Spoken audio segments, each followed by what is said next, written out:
حضور کی بارگاہ میں صحابہ موجود تھے، تو حضور علیہ السلام نے اپنی مجلس میں ارشاد فرمایا کہ بھئی تم میں ایسا کوئی شخص موجود ہے جو قطع رحمی کرنے والا ہو، یعنی جس نے اپنا رشتہ داروں کے ساتھ تعلق کو توڑ لیا، میری مجلس سے اٹھ جائے۔ اللہ اکبر!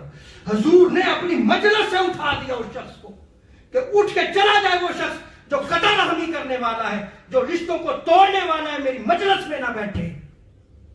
ایک نوجوان تھا، وہ مجلس سے چپکے سے اٹھا چلا گیا، اس کی خالہ کے ساتھ کوئی لڑائی ہوئی تھی۔ اللہ اکبر!